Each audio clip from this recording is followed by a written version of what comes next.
Graças e paz, queridos, estamos de volta para mais uma tarde de estudo, mais um momento de muito aprendizado com Deus. Nós estamos aí na série das 7 cartas do Apocalipse, finalizando hoje com a carta à igreja de Laodiceia, última carta destinada às igrejas da Ásia, ditada por Jesus, escrita por João. E você que está assistindo, seja agora ao vivo, seja posteriormente, seja muito bem-vindo, muito bem-vinda. Fica com a gente, amém? E não deixe de compartilhar. Você que está assistindo posteriormente aí pelas nossas redes sociais, pelo YouTube, fica conosco até o finalzinho, assiste e compartilha. Curta, comenta, compartilha, deixa aí uma palavra daquilo que falou no seu coração, daquilo que Deus ministrou o seu coração. Saudar aqui os irmãos que já estão chegando aqui conosco, irmã Neide, minha esposa, presbítero Leonardo de Angra dos Reis, sempre com a gente, amém, irmã Isabela também aqui já, e muitos irmãos que estão entrando aqui, os nomes vão passando rápido, amém, sejam todos bem-vindos, avisa aí para todo mundo que a gente já está online, copia o link aí rapidinho, vai lá no WhatsApp, você tem 10 segundos para isso. Tá bom? Vai lá no WhatsApp, compartilha o link, avisa para todo mundo, olha, já estamos ao vivo, já estamos online, para que todos possam ser abençoados pela palavra de Deus. Hoje arrumei um visual novo aqui, né? Presente dos estudos aí, a vista foi se perdendo aos pouquinhos, foi se gastando e da agora em diante eu vou ter que acostumar com óculos também, nunca foi meu forte não, mas a gente vai se adaptando e estudando a palavra de Deus. O que não pode é parar de estudar, tá certo? Isso é bom sempre, disso a gente não abre mão, tá bom? Sejam todos bem-vindos, avisa aí o pessoal, alguns estão saindo aqui, a gente sabe que já, para poder compartilhar lá, vão lá, copia o link, compartilha e volta para cá, amém? Hoje falando da carta à igreja de Laodiceia, essa última carta que não tem aqui um elogio, não tem, Isabela colocando ali, bem-vindo ao clube, né? Clube dos óculos. Não tem um elogio nessa carta, não tem nada que leve essa igreja a se sentir bem. É uma carta de pancada, uma carta de críticas, é uma carta em que Jesus ele faz uma série de críticas para essa igreja, ele mostra a sua decepção, a sua frustração para com a igreja de Laodiceia, e a gente vai pegar um pouquinho disso porque profeticamente essa carta ela representa o nosso tempo, essa carta ela é destinada à nossa geração.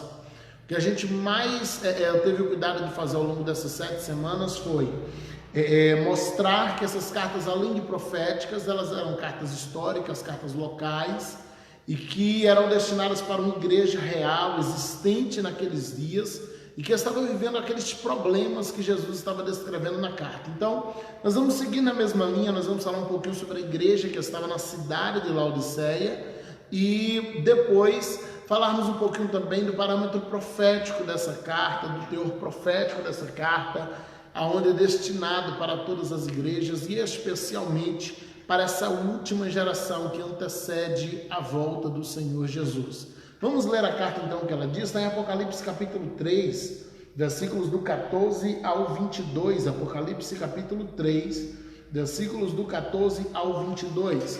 E ao anjo da igreja que está em Laodiceia escreve, isso diz o Amém, a testemunha fiel e verdadeira, o princípio da criação de Deus. Conheça as tuas obras, que nem és frio nem quente, quem dera foras frio ou quente.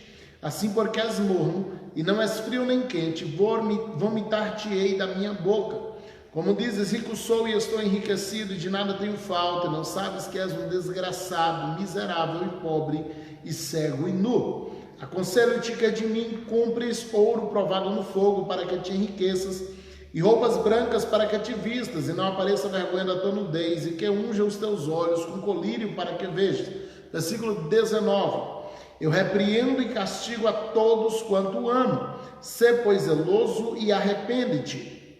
Eis que estou à porta e bato. Se alguém ouvir a minha voz e abrir a porta, entrarei em sua casa, e com ele cearei, ele comigo.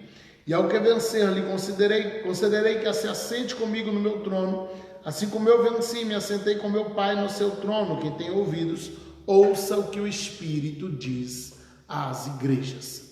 Então essa é a carta que Jesus destina ali por intermédio de João. Jesus vai ditando, João vai escrevendo, e ele destina essa carta para a igreja que estava em Laodiceia. Olha onde ficava Laodiceia.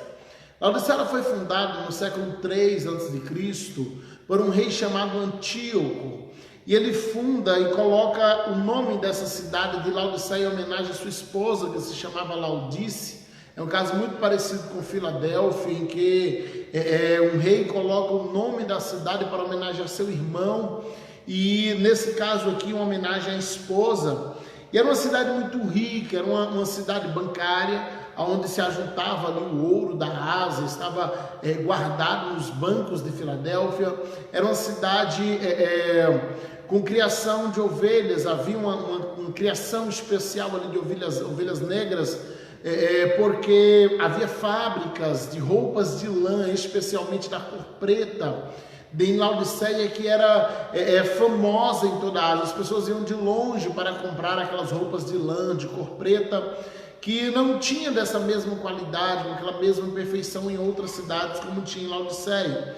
Havia ainda uma fábrica de um pó usado na época como colírio, era vendido como colírio esse pó, e ela estava também em Laodiceia. Agora você imagina em uma época de que as pessoas viajavam a camelo, viajavam a cavalo, a jumento, a pé. 90% das pessoas tinham problemas de vista por causa do sol escaldante. E Laodiceia, a fábrica farmacêutica, o laboratório onde fabricava esse pó, que era usado como colírio e era vendido por toda aquela região na época, estava justamente em Laodiceia. Então a gente vai percebendo que essa cidade ela era muito importante para a Ásia Antiga. Ela concentrava em si o polo medicinal, o polo bancário, o polo têxtil. Ela tinha muitas coisas exclusivas nela que faziam com que ela se tornasse muito importante e oferecesse muitas vagas de emprego, de forma que as pessoas daquela cidade eram pessoas ricas, eram pessoas abastadas, eram pessoas de condições financeiras. E Laodiceia ela passa por isso.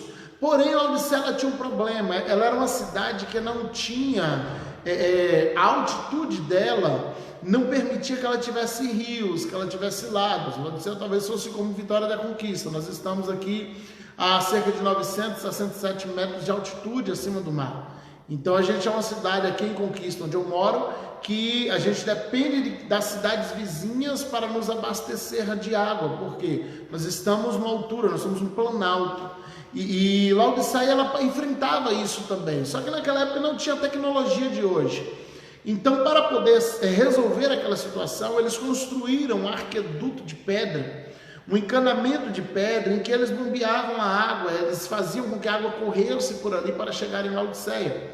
Só que aquela água, ela vinha, aquelas pedras furadas, elas iam conduzindo aquela água, mas as pedras esquentavam, porque pedra esquenta. E uma vez que essas pedras esquentavam, a água que chegava em Laodiceia, ela chegava quente, ela chegava morna. Então, apesar de toda a riqueza que havia em Laodiceia, as pessoas tinham que enfrentar a situação de que o sabor da água em Laodiceia era horrível. A água era a única que tinha, não havia um plano B, não havia uma opção. Mas eles tinham que beber daquela água que era muito ruim. E Jesus ele chega usando de tudo que tinha na cidade. Ele vai falar de coisas que a cidade cumpria um dia, de coisas que a cidade estava acostumada a viver. Jesus ele fez isso o tempo inteiro em seu ministério. Ele chegava no meio de uma seara, ele falava de trigo. Ele chegava na porta da cidade, ele falava de uma construção. Jesus ele vai fazendo isso e falando sobre aquilo que a igreja vive, aquilo que o povo pode se identificar, para que eles compreendam o que se está passando no coração de Deus, o que se está passando no coração do próprio Jesus. A Simone entrando aqui, colocando saudades da live, hein? Seja bem-vinda. Também muitos irmãos chegando aí, sejam todos bem-vindos, ficam com a gente e não deixe de compartilhar. Gente, não assiste isso sozinho, tá bom? Manda para frente aí, vamos compartilhar com muita gente. Então Jesus ele vai usando das coisas que haviam na cidade, dos problemas da cidade, dos benefícios da cidade, para que essas pessoas se identificassem, compreendessem o que estava passando no coração de Deus. Existem duas palavras que a gente usa na teologia, que é antropomorfismo e antropopatismo. Antropomorfismo é você dar atribuições, o próprio Deus ele fez isso na Bíblia inteira, você dá características humanas para Deus, para que a gente consiga compreender o que está passando com Ele. Então o Senhor fala as minhas mãos, os meus pés, os meus braços, o meu nariz.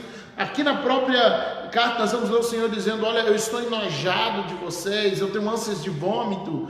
Então isso é antropomorfismo. A gente sabe que o Senhor é espírito, Ele não tem condições de sentir ânsia de vômito, mas Ele usa das características humanas para se fazer compreendido. O antropopatismo é usar-se dos sentimentos humanos para se fazer compreendido. Então o Senhor diz, olha, o espírito tem ciúme, eu estou entristecido, eu estou alegre. São sentimentos humanos que o Senhor atribui a si mesmo para que a gente possa compreender do que Ele está falando. O Senhor Ele sempre vai procurar facilitar as coisas para que a gente compreenda a mensagem. É o ser humano que complica ela. Amém? A ideia da mensagem complicada, que ninguém entende nada, que a gente admira, mas não entende, ela é humana. A mensagem de Deus, ela sempre vai ser facilitada. Quando todos os pregadores entenderem que nós somos facilitadores da mensagem, não apenas pregadores, que a nossa função é facilitar o entendimento das pessoas em relação à Bíblia, e não apenas pregar uma mensagem, quando todos os pregadores entenderem isso, a gente vai ter uma maior compreensão da palavra, a gente vai ter uma maior obediência da palavra entre as pessoas e um resultado que é de pessoas se aproximando de Deus. Então qual é a minha função aqui? É pegar uma carta como essa, cheia de símbolos, e facilitar a compreensão dela para você. Por quê? Porque Deus fez isso, Jesus fez isso. E se Jesus, sendo Deus, usa de características humanas, de sentimentos humanos, para que nós possamos entender o que Ele está falando, por que os pregadores complicam tanto? Por que os pregadores dificultam tanto? Mostrar conhecimento, falando palavras difíceis, é uma exibição, é construção de torre. E o Senhor não tem compromisso com a torre, porque a torre tem dono. O Senhor tem compromisso com a palavra. Ele tem compromisso com a construção do reino, da cidade, porque a cidade é de todo mundo. Então a gente precisa ter cuidado, porque muitas vezes o pregador está mais preocupado em exibir seu conhecimento do que em ministrar a palavra de Deus. E a gente precisa ser um facilitador. Amém? Então nós vamos ler a carta de Laodiceia. Eu quero testemunhar algo aqui. Estamos falando de facilitação, de compreender, de não usar palavras difíceis. Semana passada eu pedi oração aqui, porque na segunda eu ia apresentar um trabalho, minha tese de doutorado, e para a glória de Deus, essa tese foi aceita, foi confirmada, e apesar de ser tudo à distância, a gente nesses dias de coronavírus está tudo online, né? A gente não consegue fazer nada pessoalmente, mas para a glória de Deus, essa semana, depois de 10 anos de estudo, de muitas formações, de muitos estudos, eu me formei doutor em teologia. Recebi essa confirmação na terça-feira, apresentei a minha tese na segunda. A minha esposa, que apresentou o seu TCC também na segunda-feira, e também foi aprovada como bacharel em teologia. Então eu quero compartilhar com vocês essa alegria, porque são 10 anos que vínhamos estudando. Ela iniciou estudando terapia familiar quando eu entrei no básico em teologia, e quando eu estava formando no médio, ela formou como conselheira familiar pela Faculdade Gospel do Brasil. Quando eu entrei para o bacharelado, ela entrou para o básico. Eu fui para o mestrado, ela foi para o médio, e agora eu finalizei o doutorado, ela finalizou o bacharelado, e daqui uns dias, daqui uns meses, anos, a gente está aqui comemorando o mestrado dela e depois o doutorado dela também, para a glória do Senhor.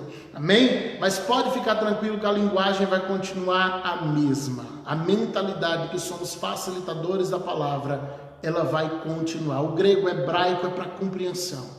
Eu não vou chegar aqui falando grego, falando hebraico, porque eu sei que isso não vai ajudar a sua vida espiritual em nada.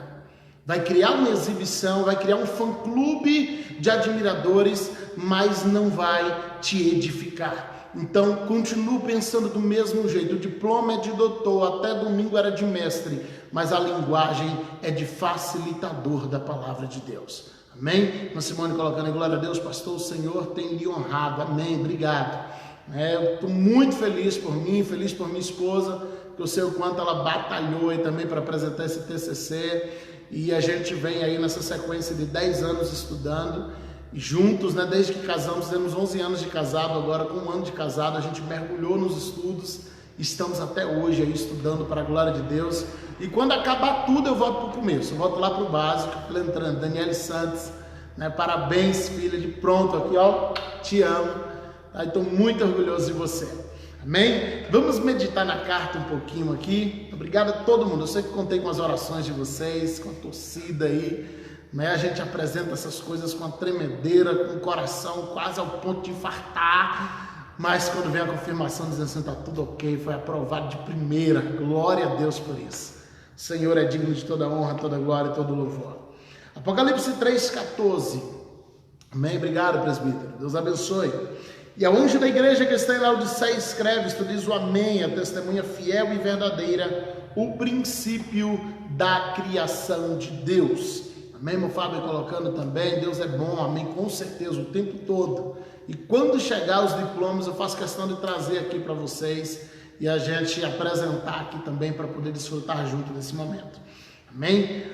Então o Senhor aqui ele vai se apresentar de três maneiras, o amém, a testemunha fiel e verdadeira e o princípio da criação de Deus. Se fosse colocando parabéns, meu doutor.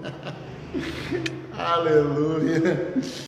O amém, a palavra hebraica com o sentido de amém aqui, que é traduzido por amém, a Bíblia tem o sentido de a verdade ou na verdade.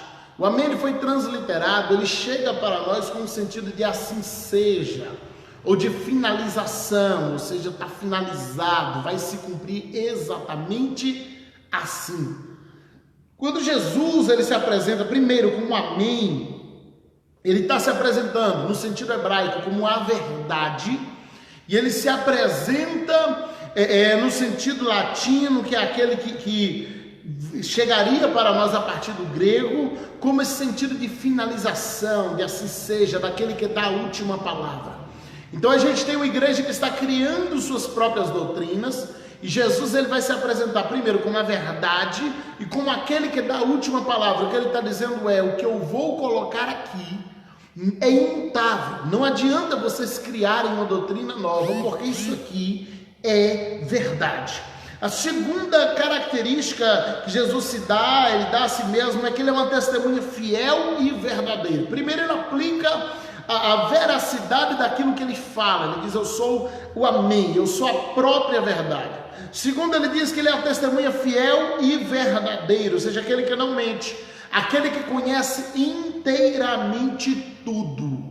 Era uma igreja que estava criando seus próprios métodos, criando seus próprios meios, e Jesus agora vem e diz, olha, eu sou a testemunha, eu estou vendo tudo, eu estou observando tudo. A terceira apresentação é que ele é o princípio da criação de Deus. Nós estamos falando de uma igreja extremamente rica, de uma igreja importante na Ásia, de uma igreja importante na cidade, de uma igreja que tinha todo um nível de importância. Quando Jesus diz, eu sou o princípio da criação de Deus, fazendo menção a Colossenses 1,16, que tudo que está feito foi feito nele, a partir dele, de dentro dele, fluiu dele. Jesus está dizendo assim, olha, eu sou o mais importante que vocês vão conhecer. Então Jesus tira toda aquela importância da igreja. A carta de Laodiceia é uma carta de desconstrução. A gente chama essa tática pedagógica que Jesus usa na carta de Laodiceia, a gente chama ela de maiêutica. O que é maiêutica? É a desconstrução do saber. É aquele que o Senhor começa a desfazer aquilo que você acha que tem certeza, e ele começa agora a construir uma nova visão, construir uma nova ideia, que na verdade não é nova, mas é um retorno ao princípio, é restaurar aquilo que já estava estabelecido no princípio. Queridos, restauração não é reforma. Reforma a gente faz e muda do jeito que quer. Reforma tem a ver com presente e futuro. Restauração remete ao passado. E na verdade não é o passado, mas é o princípio. Ok? Porque de repente o passado breve é diferente do que estava no princípio.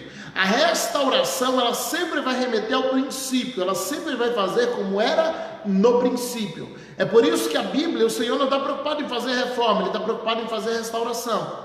Ok? Quando Jesus está discutindo com os judeus sobre divórcio, sobre diversos outros assuntos, os judeus falavam, mas no passado Moisés falou assim, assado. E Jesus dizia, mas no princípio não era assim. Porque o compromisso de Jesus não é com o passado, o compromisso de Jesus é com o princípio. O problema é que a gente está apegado ao passado. Não, mas a geração dos anos 90 fez isso, a geração dos anos 80 fez aquilo. Não, mas o Senhor quer compromisso com o princípio. E aquilo que foi feito no passado, mas não foi feito no princípio, não faz diferença, porque para Deus o que importa é o princípio das coisas.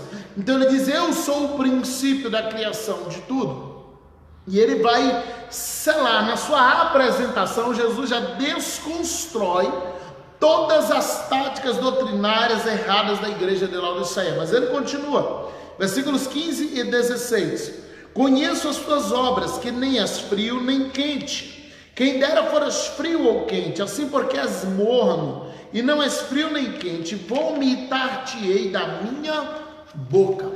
Jesus ele vai usar agora, para falar com essa igreja, ele vai usar a figura da água, que eles conheciam bem, porque essa fala era normal em Laodiceia. Eles diziam: olha, se essa água fosse fria ou quente, a gente estava satisfeito. Se essa água fosse quente, estava boa, era quente. Se fosse fria, era fria, mas ela é morna.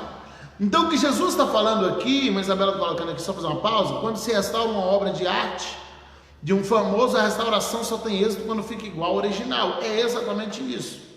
Então, voltando aqui, quando Jesus, essa fala que Jesus usa, quem costumava falar ela eram os laodicenses. Eles diziam isso da própria água: olha, se essa água fosse quente ou fria, era boa, mas ela é morna. Por quê? Porque ela vinha por aqueles arquedutos e ela chegava morna na cidade, ela chegava xoxa.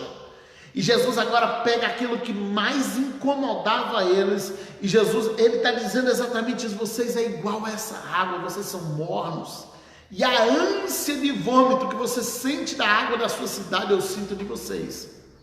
Olha o que Jesus está dizendo para os laodicenses: eu tenho vontade de vomitar, assim como vocês têm. É óbvio que isso aqui é um antropomorfismo. O Senhor, ele é espírito, ele não sente ânsia de vômito, mas ele está usando da figura da necessidade daquela igreja, da figura daquilo que eles enfrentavam na cidade como problema físico, natural, e Jesus usa isso no plano espiritual. Ele diz: olha, eu tenho vontade de vomitar, porque vocês não são nem frio e não são quente. O que é isso aqui? É aquela pessoa que ela não desvia, mas ela também não se compromete. Irmãos, não tem coisa mais perigosa do que uma pessoa desviada dentro da igreja. Ela não desvia, ela não sai da igreja, mas ela não quer compromisso com a palavra.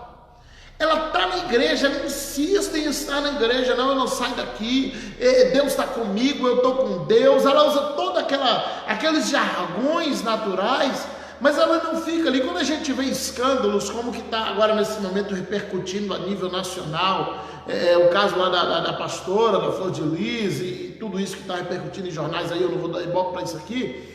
Mas o que acontece? É justamente alguém que seu coração já se desviou, mas não saiu nem da igreja e nem do altar. Então, quando sai a notícia dos feitos por trás da cortina, o que é anunciado é o quê? Uma pastora. Porque na visão de todo mundo, essa pessoa está na igreja, ela está no altar, porque foi essa imagem que ela passou. Só que em seu coração já estava desviado, em seu coração já estava afastado de Deus. Então, queridos, isso é muito perigoso. Amém? A pessoa, ela não desvia nem se compromete, e ela começa a perder o tempo dela na igreja. E aí deixa eu te dizer algo, porque isso é muito perigoso. Porque cada mensagem que você ouve, ela aumenta a acusação que você vai receber no dia do juízo. Cada ceia que você toma, ela aumenta a sua condenação. Quando a Bíblia diz: olha, muitos dormem, muitos estão doentes, porque não discernem o corpo de Cristo. Examine-se, pois, o homem a si mesmo. Fala de você avaliar, de você entender a importância do que é a ceia, da representação daquele momento. Então, queridos, quando você opta por desviar o coração, mas manter o seu corpo na igreja, você começa a escandalizar o evangelho.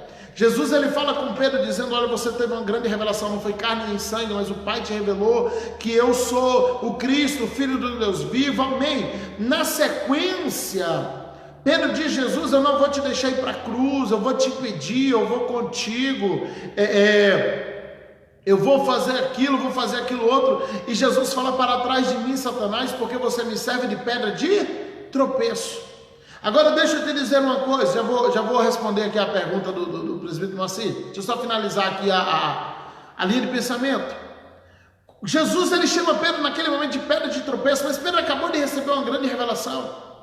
Por que ele fala isso? Porque só pode ser pedra de tropeço, queridos, alguém que está no caminho. Amém? O mundo não pode ser pedra de tropeço para a gente. A Portas do Fundo fazendo um filme lá com Jesus gay, não, aquilo não é pedra de tropeço para a gente. As pessoas aí fora fazendo coisas errôneas não são pedras de tropeço para a gente. Só pode ser pedra de tropeço a pedra que está no caminho. Você está indo aqui num caminho reto, você nunca vai tropeçar no que está fora do caminho. Não tem como. Como é que eu estou andando aqui na rua e eu vou tropeçar na pedra do lago? Para eu tropeçar na pedra do lago, eu tenho que entrar no lago. Então, só pode ser pedra de tropeço quem está no caminho. Então deixa eu te dizer uma coisa, só pode ser pedra de tropeço para a igreja alguém que está na igreja. Amém? O mundo não pode ser pedra de tropeço para a igreja. O diabo não pode ser pedra de tropeço para a igreja. Só pode ser pedra de tropeço para a igreja alguém que está na igreja. Então é essa pessoa que ela está. E aí vem a pergunta do presbítero Macia aqui. A liderança, sabendo disso, o que pode ser feito para ajudá-lo? O problema é que muitas dessas pessoas, presbítero Macia, elas se tornam irrecuperáveis. Por quê? Porque um pastor, ele só pode ajudar alguém que quer ser ajudado. Eu só posso pastorear alguém que quer ser pastoreado. Alguém que não permite que eu o pastoreie, que não permite que eu o exorte, que não permite que eu o aconselhe, eu como líder, eu não tenho o direito de obrigá-lo a fazer o que é certo. Cabe a mim aqui afastar de uma coisa, afastar de outra, tirar de alguma posição, para não deixar também em posição de destaque. Isso aí é a nossa obrigação, cuidar do zelo para que a igreja mantenha também o seu padrão, no sentido da liderança. Agora eu não tenho como, na condição de líder, obrigar alguém a se consertar. Eu prego a palavra. Se a palavra não mudar essa pessoa, eu não consigo mudá-la. Então, eu só posso pastorear alguém que aceita ser pastoreado. Então, é muito mais pessoal do que coletivo, do que institucional. O evangelho não tem a ver com a instituição, tem a ver com corações se entregando a Jesus. Então a gente precisa ter esse cuidado, queridos. Cuidado para você não ser uma pedra de tropeço, porque a partir do momento que você está no caminho, ou você é um viajante, ou você é uma pedra de tropeço. A gente, quando ouve a mensagem de Jó, a gente tende a ficar todo mundo, eu sou Jó. Se a gente pregar Jó e tiver 40 pessoas na igreja, as 40 choram porque todo mundo se identifica com Jó. Só que deixa eu te explicar algo. Para cada Jó tem pelo menos 3 amigos que estão fazendo algo errado. Então dos 40 na igreja, 10 é Jó, 30 ele faz ou faz humildade. É 1 por 3, a cada 3, a cada 4, 1 é Jó, 3 é amigo que está errado. Então, meu irmão, cuidado, porque às vezes você só toma posse da palavra para Jó. Não, Jó foi perseguido, é eu, né? Jó passou, foi eu. Não, às vezes você é o Elifaz que está atormentando a vida de Jó. Às vezes você é aquele que quando vê alguém ferido vai lá dizer que ele está em pecado. Então nem tudo a gente pode receber só pelo lado da vítima, às vezes a gente é o acusador. Então se eu estou no caminho, ou eu sou um viajante ou eu sou uma pedra de tropeço. Essa igreja de Laodiceia, ela se tornou uma pedra de tropeço. Por quê? Porque ela estava no caminho. Ou ela seguia reto ou ela saía do caminho, mas a partir do momento que ela fica no caminho e ela decide não fazer o que é certo, ela se torna pedra de tropeço. Se a mensagem da cruz não for capaz de mudar o coração, infelizmente não vai ser um pastor que vai mudar, concordo. É por isso que eu não faço culto de regra. O que dia é o culto das regras, que a gente fica aqui lendo as regras? Não, eu prego Bíblia. De domingo a domingo eu prego Bíblia. Se a Bíblia não te mudar, meu irmão, nada mais te muda. Não vai ser as regras da igreja, não é regulamento. Irmãos, regras só é forte para quem tem aliança fraca. Quando você tem aliança forte, as regras não são necessárias, porque você age por temor e não por medo. Amém? Temor tem a ver com respeito, com entendimento. Medo tem a ver com aquilo que alguém pode fazer comigo. Então ninguém quer ser Jonas, preciso colocando aí. Vamos continuar aqui, versículo 17. Amém? Como diz, rico sou e estou enriquecido, de nada tenho falta, e não sabes que és um desgraçado, miserável, pobre, cego e nu. Olha como Jesus trata essa igreja. A gente volta para a igreja de Esmirna, e a igreja de Esmirna, Jesus diz, eu sei da tua pobreza, mas vocês são ricos. Eles eram pobres, não tinha nada. Irmãos que viviam em vida que hoje a gente caracteriza como vida de miséria. no sentido financeiro. Mas Jesus diz: vocês são ricos. Mas quando Jesus chega para essa igreja aqui, que é composta de pessoas milionárias, a Simone colocando as regras já estão na palavra, manual do cristão, verdade. Ou você obedece a Bíblia, meu irmão, não tem igreja que te conserte. Então Jesus chega para essa igreja aqui, que era todo mundo empresário, todo mundo com salário alto, e Jesus diz: vocês se acham ricos, dizem que não tem falta de nada, mas ele diz: olha, vocês são desgraçados, miseráveis e pobres e cegos. E ele vai descendo, vocês são nada vezes nada, de nada, de nada.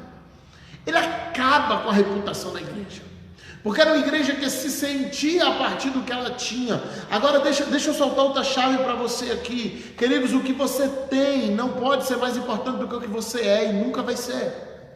Se você dá mais importância ao que você tem do que o que você é, você tem alguma coisa errada, você não entendeu nada da palavra. Amém? Não, mas é porque eu tenho isso, eu tenho aquilo outro, meu carro é do ano, minha casa é isso aqui, meu emprego é não sei o que, meu dízimo aqui na igreja é o mais alto. O que você tem não supera o que você é. A igreja de Esmirna não tinha nada, mas era tudo. Essa igreja tinha tudo, mas não era nada. Jesus está dizendo: vocês têm muitas riquezas, mas o que vocês são é desgraçados, miseráveis, pobres, cegos e nus. Então o que eles tinham não era suficiente para cobrir o que eles eram, porque os pecados deles superavam suas posses. Então nunca confunda o fato de você estar sendo abençoado com a questão de você estar bem com Deus. Amém? Você pode estar sendo muito abençoado, estar recebendo uma série de coisas e não estar bem com Deus. Não confunda essas coisas. Ser abençoado, meu irmão, é para todos que pedirem. Se você pedir, dá-se-vos-á, buscar, encontrarei, bater, abrir-se-vos-á, não faz diferença.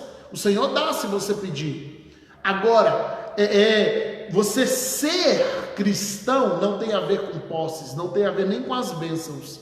Você tem que servir a Deus até chegar em um nível que você não precise mais de bênção, que a graça do Senhor te baste. Amém? Você poder dizer: a graça do Senhor me basta, o poder dele se aperfeiçoa aonde? É nas minhas posses? Não, é nas minhas limitações.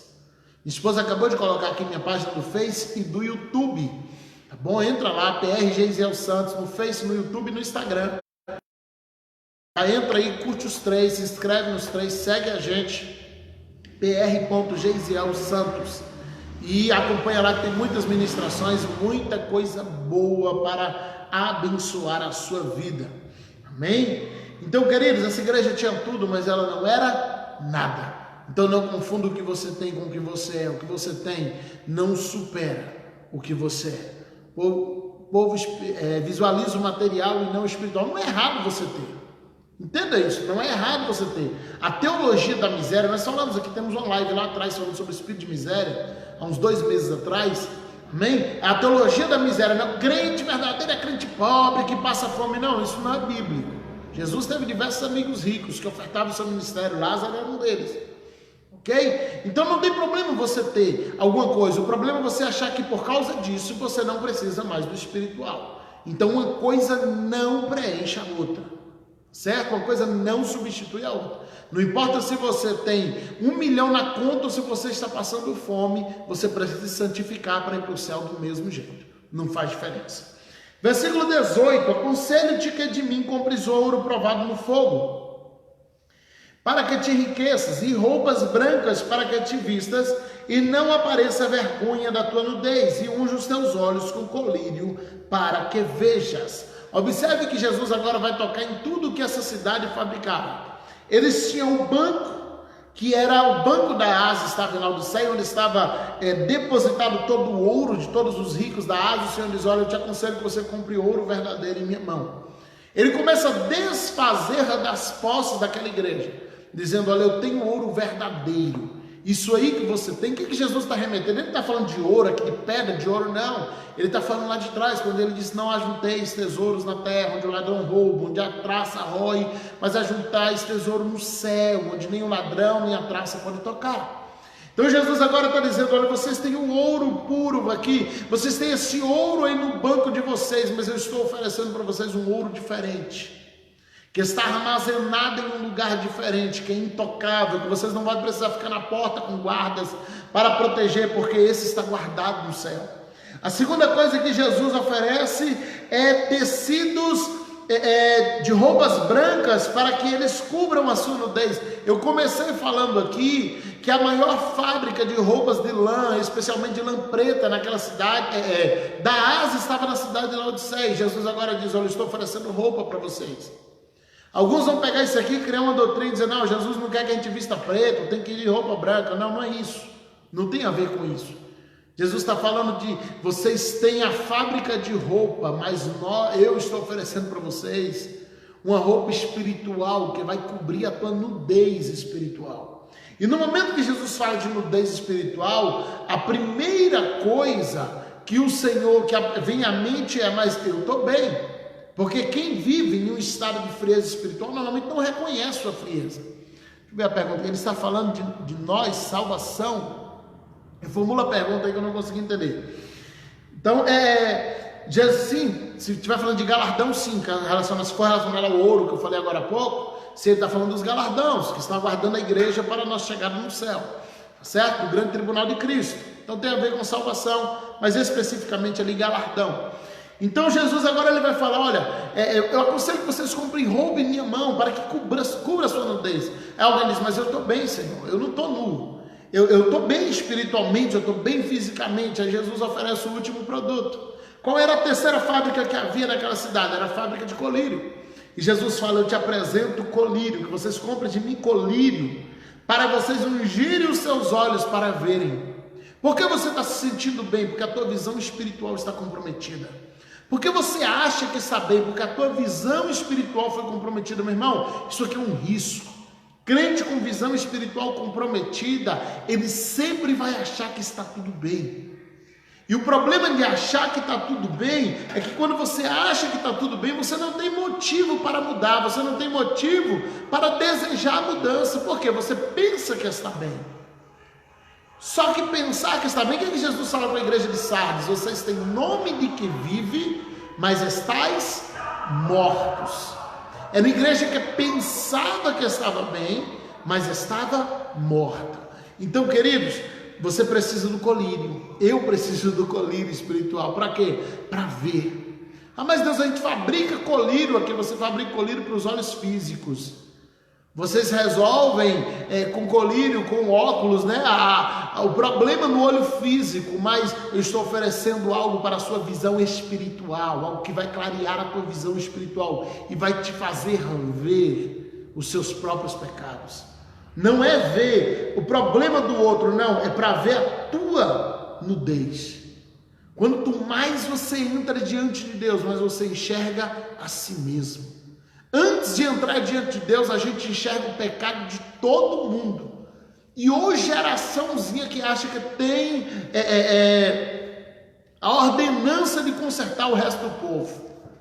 Então, quando ele fala de vestes brancas, ele está falando de santidade? Sim, quando ele fala de vestes brancas, ele está falando exatamente disso. De oferecer santidade. Mas para isso, para reconhecer que eu preciso de santidade, eu preciso do colírio. Eu preciso abrir minha visão para ver minha sujeira. Porque quando eu entro diante de Deus, queridos, a santidade dele me constrange. Isaías, quando ele se vê diante do céu, ele diz: ai de mim que eu vou perecendo, eu sou um homem de impuros lábios, o meu povo é de impuros lábios.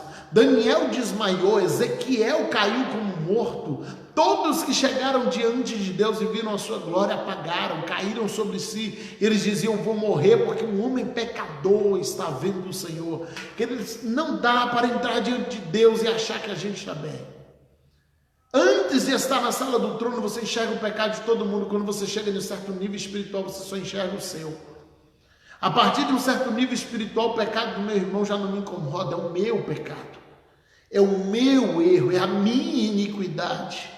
Esdras, quando ele dobra o joelho para orar, ele não começa clamando pelo pecado de Israel, ele diz: Senhor, me perdoa os nossos pecados, pecamos. Esdras foi o único que não tinha feito nada, mas ele não ajoelha para acusar os irmãos, ele ajoelha para pedir perdão, se colocando como responsável pelo pecado daquelas pessoas. Então esse é o padrão de Deus, alguém que olhe mais para si mesmo do que para os outros. O padrão de Deus é que você consiga olhar mais para você mesmo do que para outros. Quando a sua vida ocupar mais seu tempo do que a vida do seu irmão, você está chegando no padrão que Deus espera que você chegue. Quando a preocupação com a tua santidade te incomodar mais do que a preocupação com a santidade do resto da igreja, você está chegando no patamar que Deus quer que você chegue. E aí eu lembro de alguém que me procurou falando assim, mas na parábola do joio e do trigo, o joio é igual àquele irmão, àquela irmã, e ele começou acusando alguns erros dentro da igreja, algumas coisas que ele não concordava, muitas delas era só uma questão de interpretação pessoal dele, de uma visão defasada de doutrina, que na verdade eram regras de igreja, a gente apresentou como doutrinas da palavra, então o joio é aquele irmão, aquela irmã, eu preciso ficar aqui e deixar que o Senhor separe. Eu falei com ele, falei, querido, na parábola do trigo e do joio, quem você acha que é? E ele disse, eu sou o trigo, porque eu não estou fazendo esses erros. Eu falei com ele, você nem é o trigo, você nem é o joio, você é aquele funcionário que fica o dia todo no pé do patrão dizendo, deixa eu arrancar o joio, deixa eu arrancar o joio, deixa eu arrancar o joio. E deixa eu te dizer uma coisa, a tua fala incomoda Deus. Quando você está mais preocupado em arrancar o joio do que verificar a sua vida, você começa a ser incômodo para Deus. Então, queridos, olha para si mesmo. Não se declare trigo antes de saber se você é trigo. De repente você é só o funcionário que está lá o dia todo querendo arrancar o que você acha ser joio no meio da seara de Deus. Deixe que Ele decida isso. Quando a gente entender que o evangelho é cada um cuidando do seu próprio coração, a gente vai parar de se preocupar com a santidade dos outros. Amém? Irmã Simone colocando aqui, quando pensamos no colírio, podemos fazer um paralelo com a passagem que diz, tira a primeira trave do seu olho, para depois tirar o cisco do olho do seu irmão. Completo com a frase do Leonardo, é forte. Caiu bem aqui, Leonardo, sua fala.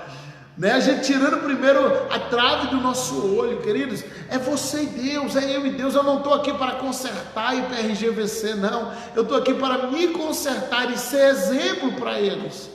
Eu quero ser um influenciador, uma influência para essa igreja, mas não a partir do que eu falo, mas a partir do que eu vivo. A minha vida tem que influenciar e não as minhas palavras apenas. As minhas palavras, elas têm que condizer com aquilo que eu vivo. Então, cuidado com isso. Se você de repente é aquela pessoa que está na igreja apontando o erro de todo mundo, muito cuidado com isso. Está na hora de você começar a olhar para si mesmo. Ah, pastor, mas é porque eu não concordo com o erro disso, o erro de fulano. Não, é você e Deus. Porque no dia que você se apresentar no tribunal de Cristo, é só você e Ele. Amém? Mas, ó Senhor, que eu não seja nunca esta funcionária, né? Amém, essa é a nossa base, que a gente não seja nunca esse funcionário ou essa funcionária que está no pé do Senhor aí, querendo arrancar todo mundo de dentro da igreja.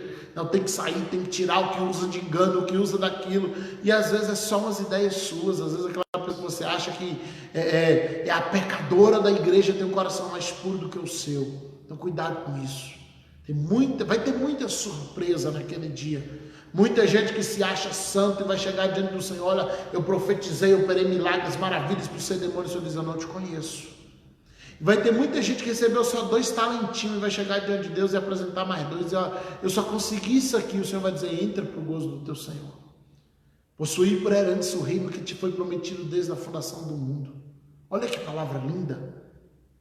Foste fiel no pouco, no muito eu te colocarei. Meu Deus, que coisa gostosa. Mas até muita gente que recebeu muitos talentos e trabalhou para Deus, mas não serviu a Ele. Trabalhou para Deus, mas não andou com Ele. Naquele dia vai se surpreender com uma palavra dura, com uma palavra de desprezo, dizendo, eu não te conheço. Você trabalhava para mim, era funcionário, mas nunca se comportou como filho. E Deus tem compromisso com seus filhos. Versículo 19, eu repreendo e castigo a todos quanto amo, sê pois zeloso e arrepende-te. Olha que palavra gostosa. Eu repreendo e castigo a todos. Quem gosta de ser repreendido, irmãos? Eu não gosto. Quem gosta de levar uma bronca? Não adianta ser hipócrita, a gente não gosta. A Bíblia diz que nenhuma repreensão é de alegria na hora que a gente recebe. Mas o Senhor diz assim, aqueles que eu amo, eu não só repreendo, como eu castigo. E Ele diz, seja zeloso e arrepende-te. Volta, se conserta. Porque se eu amo, ele não faz isso com todo mundo, é só com quem ele ama. A Bíblia diz que se você está sem repreensão dentro da casa de Deus, você não é filho, você é bastardo. Aí eu faço e acontece. Quantas vezes já vi isso? O Senhor nunca me tocou para eu parar, meu irmão, cuidado com isso. Se o Senhor parou de te incomodar, tem um sério risco de Deus já estar te deixando de lado, entregando tua carne ao diabo para ver se sua alma seja salva.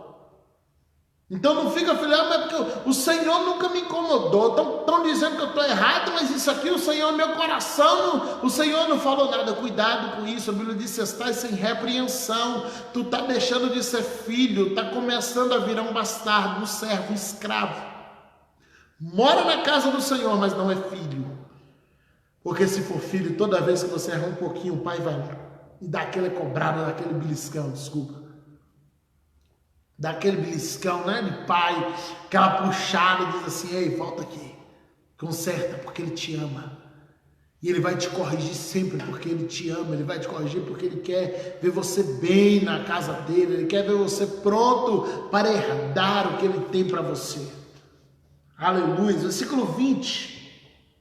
Eis que estou à porta e bato, se alguém ouvir minha voz e abrir a porta, entrarei em sua casa, com ele cearei e ele comigo. Esse versículo ele é muito usado para falar que o Senhor está batendo na porta do coração dos pecadores, para vir para a igreja. Não, o Senhor está na porta da igreja, ele já estava na porta da igreja. O problema não era quem estava fora da igreja, quem estava dentro da igreja, que tinha fechado a porta para Jesus não entrar.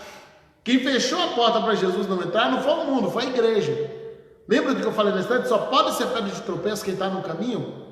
Você só pode ser pedra de tropeço se você estiver no caminho. Quem está no caminho, ele é viajante ou ele é pedra de tropeço. Então, se você está no caminho, você precisa descobrir agora: eu estou viajando rumo ao céu ou eu sou pedra de tropeço? Você precisa descobrir isso. Porque de repente você está no caminho, mas você está fazendo o trecho contrário. E aí Jesus vem e diz assim: eu estou na porta batendo. Se alguém abrir a porta, eu entro em sua casa, eu ceio com ele, eu sei. A ceia aqui fala de jantar. A ceia no vocábulo dos judeus falava do jantar, da refeição mais importante para Israel. Então, quando Jesus disse cearei com ele, deixa eu contar um testemunho que eu ouvi alguns anos atrás. Um homem que ele estava andando com o seu carro, um turista, andando por um trajeto de Israel, uma estrada, e de repente uma ovelha de um beduíno atravessa na estrada e ele matou a ovelha. E quando ele matou essa ovelha, o beduíno apareceu e falou com ele o seguinte: olha, eu quero $20 mil pela minha ovelha. E ele falou assim: não, mas isso é muito caro. E esse homem era brasileiro. E ele falou para aquele beduíno: isso é muito caro, uma ovelha não vale isso. E o beduíno falou: a ovelha é minha, você matou e eu quero, o preço é esse. Você não negociou antes de matar, você matou primeiro. E ele desceu do carro e ele foi para a porta da tenda daquele beduíno e começou a negociar. E chegaram a mais ou menos $12 mil. E ele continuou negociando, dizendo: não, está fora de preço. E o beduíno dizia: não está. E foram ali para aquele espaço na tenda, foi servido um café, foi servido um lanche para eles ali. E eles continuaram negociando e as horas foram passando e conversando e puxando outros assuntos para poder tentar gerar uma amizade. E chegaram numa negociação de $4 mil. E o preço ainda estava muito alto. Geraria um custo para aquele brasileiro de quase R$15 mil à época. E ele disse: uma ovelha não vale isso. E de repente aquele beduíno chamou ele e falou assim: olha, nós vamos cear agora, nós vamos jantar em família, eu quero que você fique conosco. E ele entrou ali para aquele centro da tenda, sentaram em volta daquela mesa no chão, sentando no tapete, e eles começaram a comer e jantaram com a família ali naquele cair de tarde, e comeram juntos. E quando terminou, aquele homem falou com o beduíno: olha, eu preciso seguir viagem, dá mais um desconto aí que eu pago sua ovelha e eu vou embora. E o beduíno falou com ele assim: que ovelha? Olha que testemunho. Que ovelha? Mas a ovelha que eu matei lá atrás, eu não estou aqui por causa da negociação. E aquele israelita começou a explicar para ele, dizendo: olha, judeu não se assenta para comer com alguém que a gente tem alguma demanda. A gente só senta para comer com alguém que a gente não tem mais problema nenhum. Então, no momento que eu te convidei para sentar à minha mesa e comer com a minha família, você já não me devia mais nada. Porque do contrário, eu jamais teria te colocado à mesa na minha casa. E ele explicou essa cultura judaica para aquele pastor brasileiro. Era um pastor brasileiro. E ele explicando, ele chegou no Brasil maravilhado com aquilo. Ele falou: finalmente eu entendi a carta à igreja de Laodiceia. Jesus está do lado de fora, ele está batendo, e ele começa a dizer: olha, deixa eu entrar. Ele não quer entrar para castigar, para chicotear, não, ele quer entrar para jantar, ele quer entrar para cear com eles. E ao se convidar para cear, o que Jesus está dizendo: eu te perdoo. Essa é a palavra que Jesus está dizendo, porque como um bom judeu que Jesus era, ele sabia da cultura que não se pode sentar à mesa com alguém com quem você ainda tem alguma demanda. Jesus está dizendo: olha, diante de tudo isso aqui, se vocês permitirem eu entrar de novo na igreja, eu vou sentar com vocês e vou comer para provar que eu estou perdoando completamente tudo. Isso aqui é uma proposta de salvação. É uma proposta de restauração, dizendo assim: eu esqueço os teus pecados, eu esqueço os teus erros, eu esqueço as tuas falhas, eu te perdoo, só deixa eu entrar, que eu provo isso me sentando à mesa e comendo com vocês. O problema é que muitas vezes, mesmo sob essa proposta, a igreja não abre a porta. Mesmo sob essa proposta, a igreja não aceita a presença de Jesus, porque tem medo das mudanças que a presença dele poderá causar. Porque a palavra de Jesus é sempre: eu te perdoo, agora vai e não peques mais. E às vezes a igreja ela está disposta a receber o perdão, mas ela não está disposta a não pecar mais. Então o Senhor, ele te oferece um perdão e te oferece a possibilidade de mudança. O que ele fala com a igreja de Éfeso? Lembra-te, pois, de onde caíste, volta, arrepende-te e pratica as primeiras obras, ou seja, volta à originalidade. Então o perdão de Deus é sempre acompanhado de um vai e não peques mais. Então Jesus está dizendo: deixa eu entrar, eu entro aí, eu perdoo vocês. A gente apaga todas as demandas. E o que a igreja está preocupada? Mas aí ele vai dizer para eu não pecar mais. Não deixa ele entrar, porque se ele entrar, ele até perdoa, mas eu vou ter que parar com meus pecados. E meu irmão, não adianta o Senhor me perdoar do pecado de ontem se eu vou cometer de novo hoje e amanhã. Não adianta eu receber um perdão hoje se eu não estou disposto à mudança. Eu preciso querer a mudança de Deus na minha vida. Eu preciso aceitar que o Senhor mude, que o Senhor molde a minha vida. Ou do contrário, pedir perdão quando não está disposto a mudar é brincar com Deus, ou tentar fazer isso, porque não é possível. É tentar brincar com Deus. E quem brinca com Deus, já dizia os mais velhos, morre. Então, queridos, não confunda a graça de Deus, não confunda a bondade de Deus, como se Deus fosse alguém bobo. Que não, porque ele é tão bom que ele é bobo, porque a bondade que estão pregando em nossos tempos não é bondade, é bobice. Eu faço o que eu quiser e no final eu digo para ele que eu sou filho dele, está tudo certo. Não, o Senhor, ele não é bobo. Ele te oferece o perdão, assim como ele te oferece a possibilidade de mudança. Para aqueles que estão dispostos a continuarem em seu erro, já não há como ter um relacionamento com Deus. O relacionamento com Deus parte do princípio do perdão e do desejo de mudança. Amém? Versículo 21. Ao que vencer, lhe concederei que assente comigo no meu trono. Olha que promessa linda. Assim como eu venci e me assentei com meu Pai no seu trono. Quem tem ouvidos, ouça o que o Espírito diz às igrejas. Então Jesus agora faz uma promessa futura. Ele falou lá atrás de galardão, ele falou de santidade, ele falou de visão espiritual, e ele agora vem falando assim: olha, eu vou fazer com que vocês se assentem comigo. Não, você não vai ganhar um trono, você vai sentar no meu comigo. Sabe o que o Senhor está falando aqui? Deixa eu tentar traduzir. Deixa eu ler antes a mensagem da irmã Simone Rodrigues, que o Senhor mandou nessa tarde. Cada vez que estudamos a palavra, vimos novidades maravilhosas. Amém. Deus abençoe. Mas Isabela colocando agora: a graça que nos salvou pode nos condenar, porque o Senhor não compactua com o pecado. Verdade. Então quando o Senhor diz assim: ó, eu te farei assentar comigo no meu trono. Tenta traduzir isso na sua vida. Eu sei que você já ouviu esse versículo muitas vezes, talvez nunca refletiu nele. Ok? Schopenhauer dizia sobre a hermenêutica: o segredo não é ver o que ninguém viu, é pensar o que ninguém pensou sobre o que está bem diante dos seus olhos. Não é ver o que ninguém viu, está aqui, todo mundo já viu, mas você tem que pensar o que ninguém pensou, daquilo que está bem diante dos olhos de todos. Então para pensar um segundo. Eu venci, me assentei no trono de meu Pai. Eu farei com que você sente comigo no meu trono. O trono é meu, ok? Eu não vou sair daqui. Você vai sentar comigo. A única forma disso ser possível é como? É se o Senhor te pegar no colo. Olha que promessa. Minha esposa está colocando a palavra do Evangelho: é venha como está e não permaneça como era. O problema é que a gente que tem gente que esquece do vai e não peques mais. Esquece disso, né? Eu vejo como está e continuo como está. Não, esse não é Evangelho. Eu vejo como está e sou mudado. Então o Senhor faz uma promessa linda para essa igreja pecadora. Ele diz assim: olha, se você vencer, se você me ouvir, se você mudar, eu vou te fazer sentar comigo no meu trono. Eu não vou sair do trono, você vai ter que sentar comigo. O trono não vai ser seu, é meu. Se o trono é meu, essa cadeira é minha, eu não vou sair daqui. Eu estou te prometendo que você vai sentar aqui. O que o Senhor está prometendo? Ele está dizendo: eu vou pegar você no meu colo, vou te fazer carinho.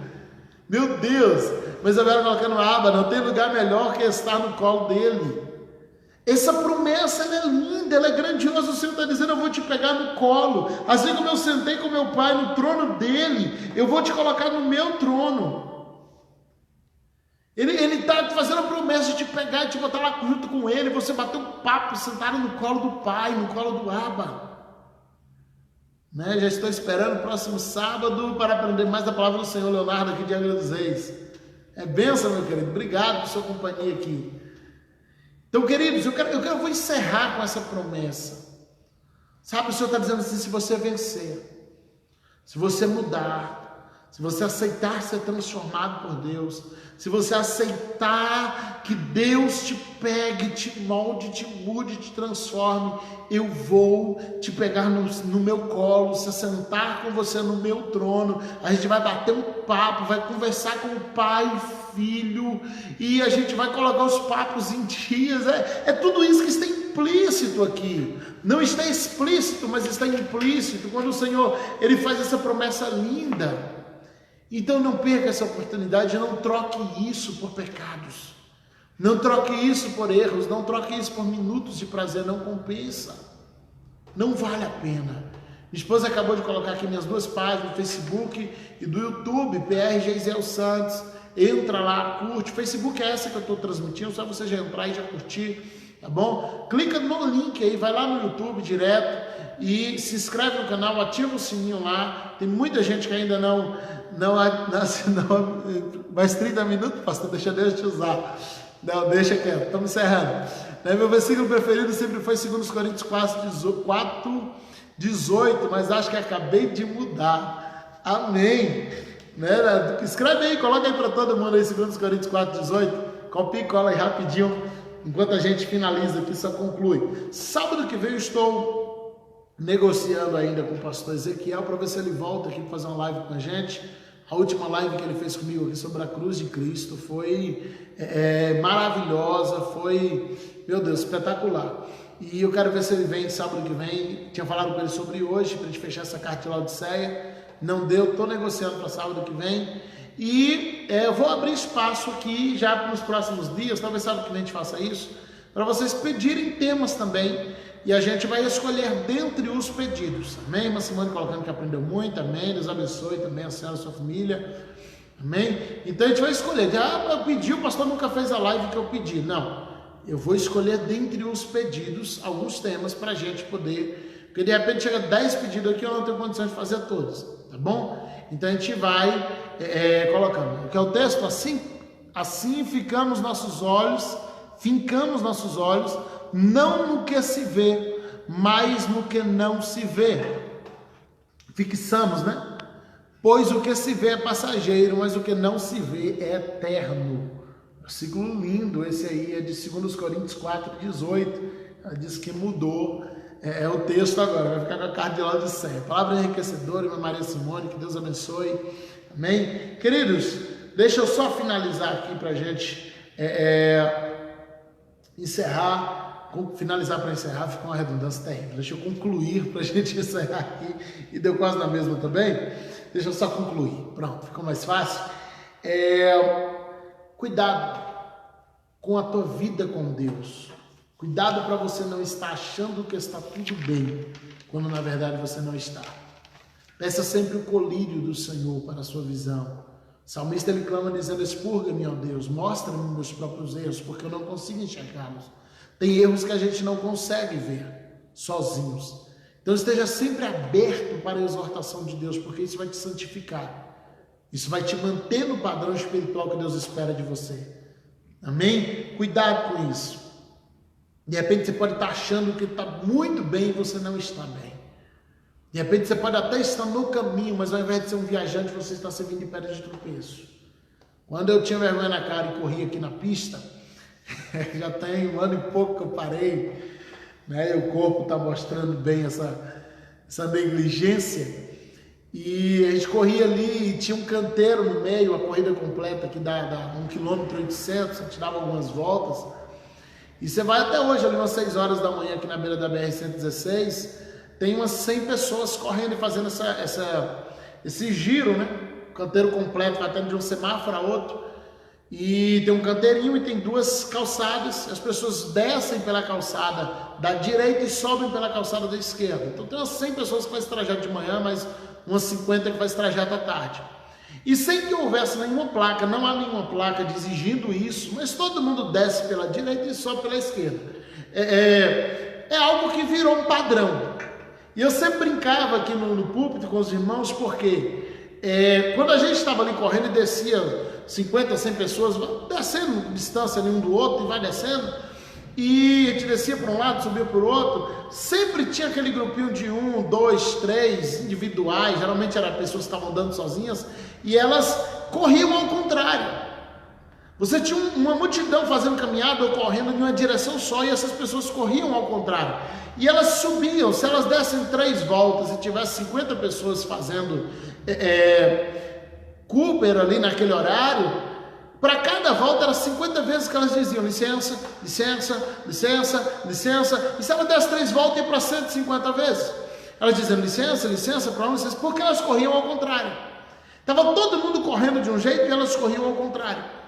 E elas atrapalhavam a vida de todo mundo. Então elas estavam ali, estavam fazendo caminhada como todo mundo, uma corridinha como todo mundo, mas faziam isso ao contrário. Então só pode ser pedra de tropeço quem está no caminho. Cuidado, você pode estar no caminho e correndo ao contrário. Você pode estar no caminho, mas está tão estacionado que você está atrapalhando todo mundo de passar. Ah, pastor, eu vou sair do caminho? Não, se conserta. Já ouviu alguém dizer que assim eu vou sair? Não, não é sair, é consertar. É levantar-se, erguer e começar a caminhar na direção que foi pré-estabelecida para todo mundo. Siga na visão de Cristo. Nunca corra ao contrário. Deus te abençoe. Fica na paz em nome de Jesus. Até sábado que vem. Deixa aí algumas sugestões de tema. A gente vai filtrando aqui, tá bom? Depois eu olho nos comentários. Deus abençoe.